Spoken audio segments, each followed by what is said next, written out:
Okay, let's see if I'm working.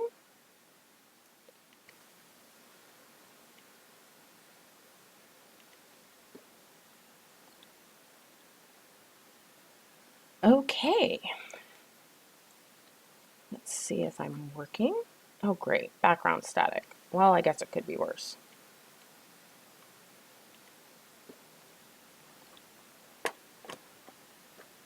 Okay,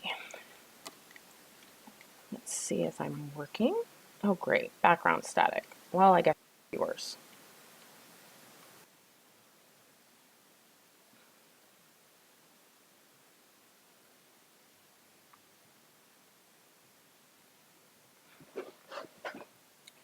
Hi, everybody. This is Maya Good, and this is the completion of your outline, day 24. Yes, I'm late. I keep thinking I can do this one video a day thing, and I don't even know why I continue to keep trying. Maybe one of these days I'll actually do it.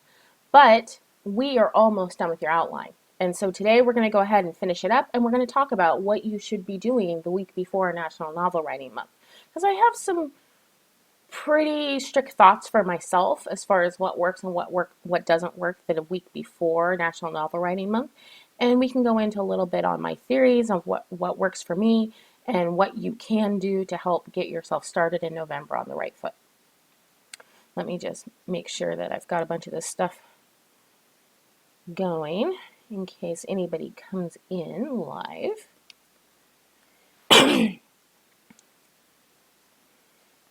Okay.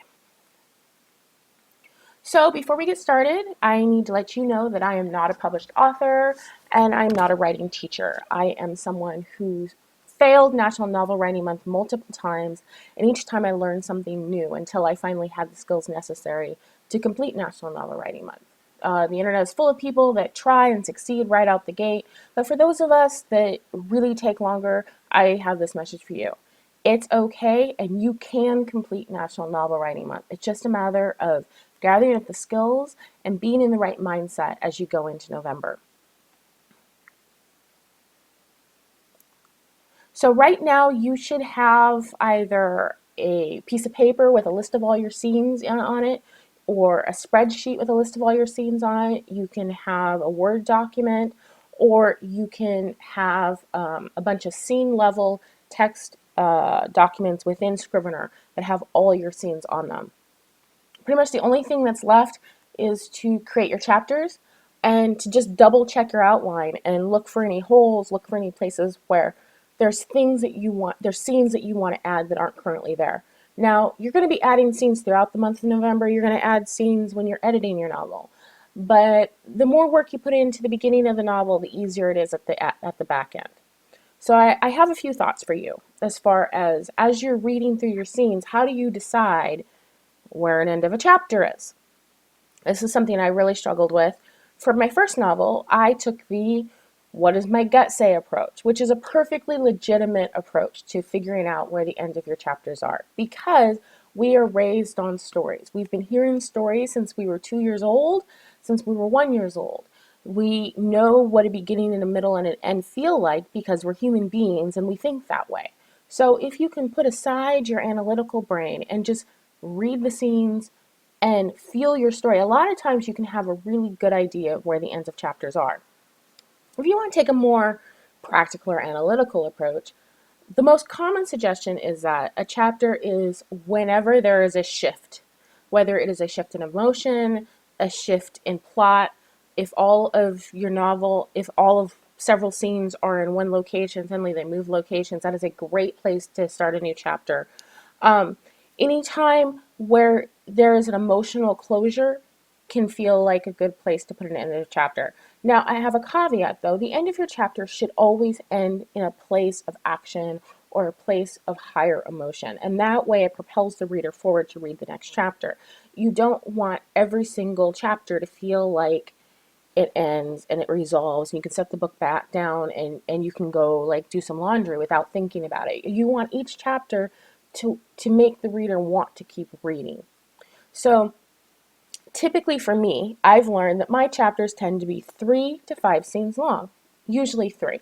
And if I read through my list of scenes, I can see that about every 3 scenes, I have a beginning, a middle, and an end, and the end is also the beginning of a next thought or the beginning of a new action, or it has something that makes you want to go to the next 3 scenes. And I find that that is a really easy way to think about chapters as little miniature stories that are linked together. And at the end of each of those stories, there's something that links you to the next story that makes you want to keep reading. If I think about it that way, I find that dividing up my scenes into chapters is much easier. That is just my approach, though. There are lots and lots of different ways to approach the ends of scenes. And it's not always going to be consistent.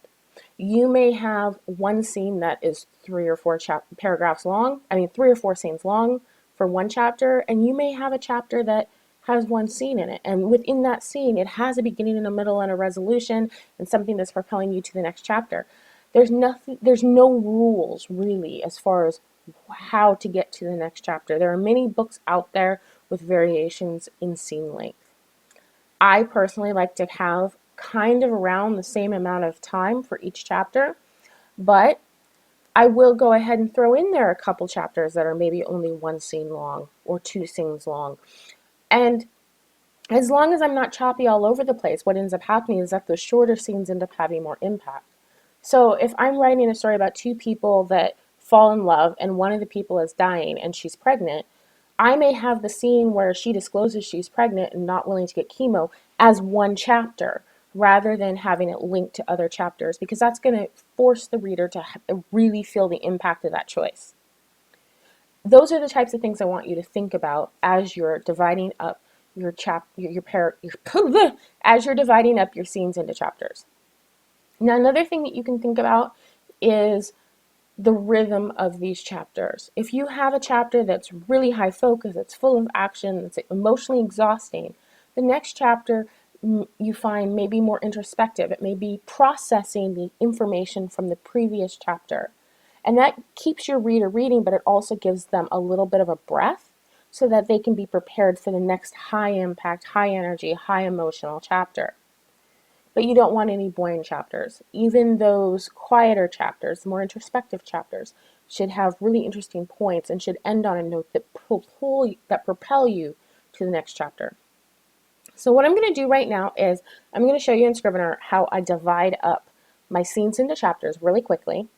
And I will show you how to divide those up into acts if you want. The act structure is really helpful, just because you can kind of divide up the novel into 3 and you can see where things are. If you haven't studied 3-act structure, I don't suggest you study 3-act structure the week before National Novel Writing Month. It will sidetrack you. You will find an excuse to not write. In my experience, it is learning a whole bunch of new skills right beforehand can be a little overwhelming for people. And so really what you want is just what is absolutely necessary to get you going. You can always change the stuff later. But if you have studied 3-act structure, dividing up your scenes into chapters and seeing how many chapters you have, and then looking and seeing at the third points what's happening in those chapters, or each one of those chapters ending with a disaster of some sort. Somewhere in the first third of the first act, do you have an inciting incident, something that propels the action, something that starts it? Is that where the catalyst is? And thinking that way, I use that not so much as a planning tool, but as a self-check. Because like I said, we naturally think in that structure. And so if I line up all my scenes and I divide them into chapters, usually I'll find that I'm pretty close. And if I'm not, a lot of times I realize that I'm missing a scene somewhere. And so that is a good way that I use the 3-act structure more as a self-check rather than an analytical planning tool. But you can use it either way. So let me go in real quick and show you how I divide up my files in Scrivener, and then I'll talk a little bit about what I'm going to be doing over the next week and some videos that I'm going to be putting out over the next week. They're already recorded, so they won't be late, but there are some things that you can do the week before National Novel Writing Month that can really put you in the right mindset and help prepare you so that you have a better chance of finishing.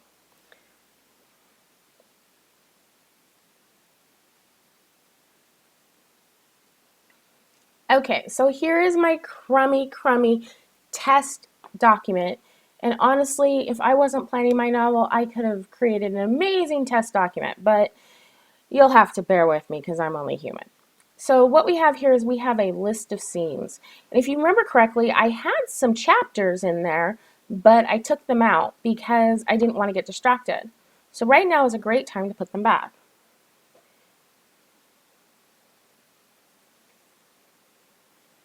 So here we have chapter 1, and I'm going to hover over the top, right click, go to add a new folder. Hover over the top, right click, hover add new folder, or Control Shift N. Now, I'm pretty sure that the keystroke for Control Shift N is slightly different on a Mac, and you can look that up. Like I said, they all have the same functionality. So the Windows version is really good. I know people poo-poo it, and that's because originally the Windows version was pretty bad compared to the Mac version. The Mac version has always been amazing, and Windows, typically the Windows version of Scrivener gets new updates and gets new features a little bit later.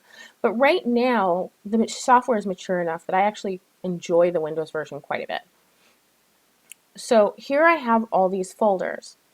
And each folder, if I come up here to manuscript, you see that my scenes are a single 3x5 cards. They're just singles. But here's the thing, watch what happens. I'm going to take a couple scenes. I'm going to take this scene and put it in chapter 1. And I'm going to take this scene and put it in chapter 1. Whoops, I didn't grab it.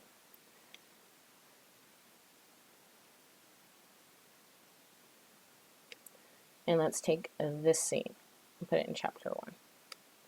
So now if I go to the manuscript level and I look at it as a corkboard, you see the scenes that are not in chapters. But down here, if we find chapter 1, you'll see that it's nested. So essentially what you're doing is you're taking your big, huge pile of scenes, or 3x5 cards, and you're dividing them up into little piles. And I love the way that Scrivener visualizes this because it makes it really easy. And then if I double click on a chapter, it pulls up all the scenes that are in that chapter. Now one thing, whoa, my computer is thinking. So just like with the scenes, I like to think about what is the point of each chapter. So if this chapter is to show a baseline, show Clarice's world, and inciting incident.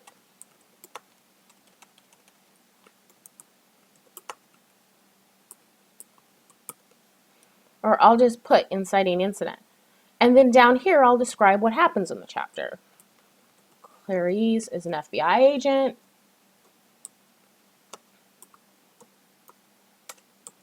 She gets an assignment. Meets Hannibal. And develops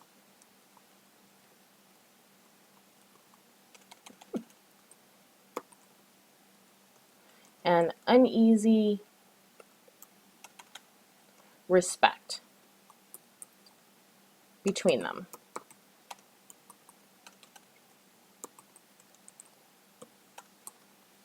As you can tell, my typing is not so great late at night, but you get the point. So for each stack of cards, you're going to put on the top what is the point of that stack and what is happening in that stack. And then when you click it, if my computer will let me do it,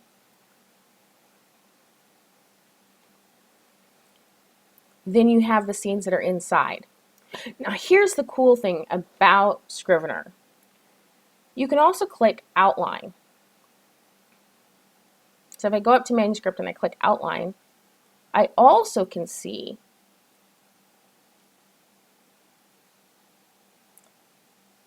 chapter, and then if I click that, it gives me the scenes. So it actually creates a really usable outline.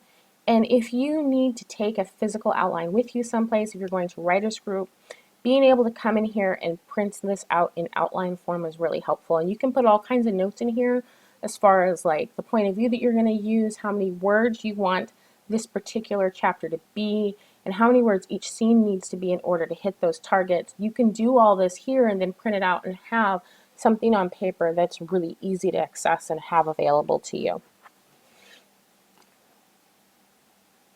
Pretty much Scrivener will work any way that you want to work. It's just a matter of figuring out where that option is. But the strength that Scrivener has is once you figure out how to use Scrivener, it actually gets out of your way. So at this point, you should literally only be dividing up the scenes into chapters. Obviously, these are the wrong scenes for this chapter, but you get the point. So by the end of today, I want you to have divided up all your scenes into chapters. I want you to go over those scenes, read the outlines, and ask yourself, are you missing anything? Is there anything that you've overlooked that you would like to put in? Do you have a dream scene that you've been dreaming in your head for the last couple days and you weren't sure where to put it? If so, just add the scene someplace. You can always move it around later. It's one of the strengths of Scrivener. Hi, Amy. Yeah, I'm not as far along as you, which is kind of stressing me out because brings me right to the next topic. I don't do any writing for National Novel Writing Month the week before. The reason for that is I find that if I plan all the way up until National Novel Writing Month, I entered the month without as much enthusiasm and kind of tired.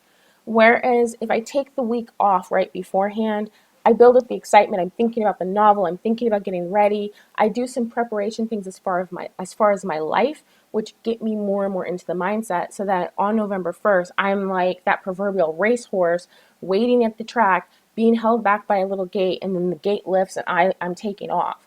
And so being this far along and not having my final outline is a little stressful. I'm actually planning to do something stupid for National Novel Writing Month. I have a 5-book series in a genre I don't normally write that I'm planning on releasing under a pen name.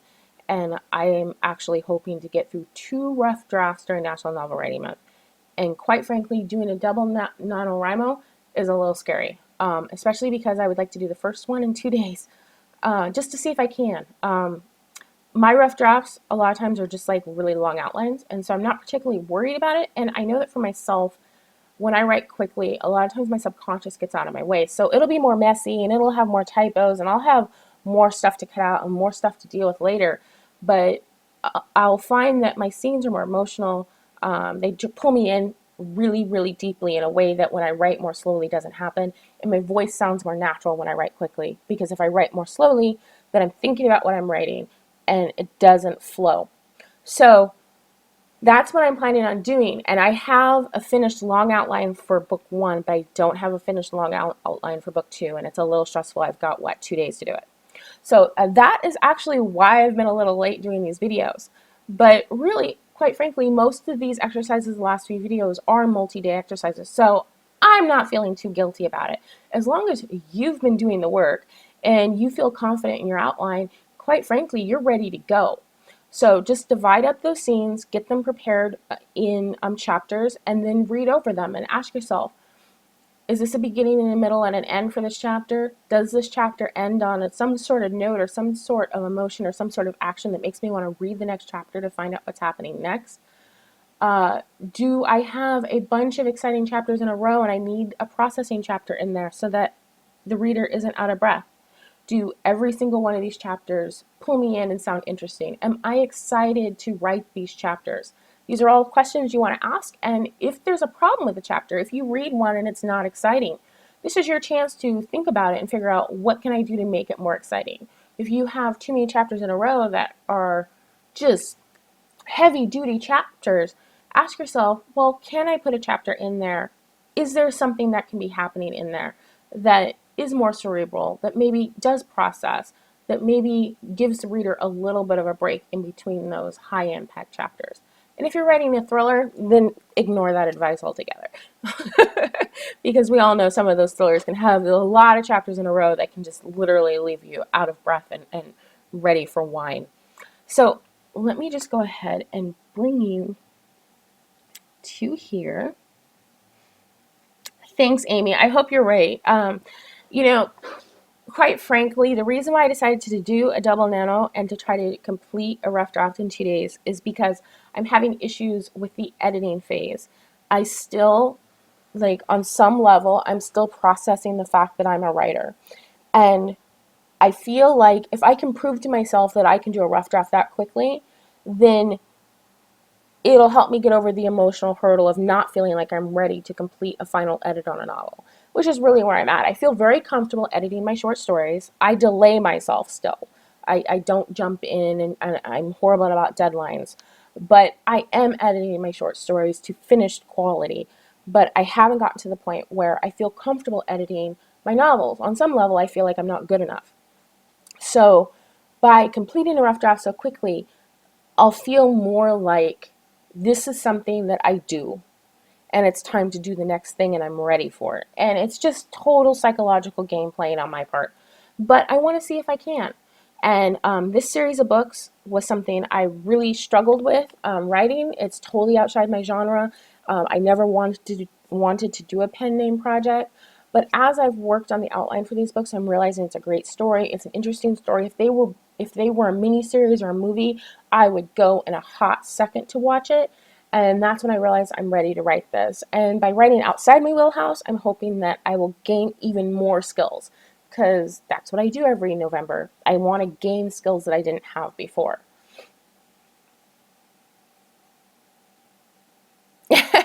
That's what you do, Nano, because you hate the blank page and want to get it over quickly. Well, maybe there's a little bit of that in there too.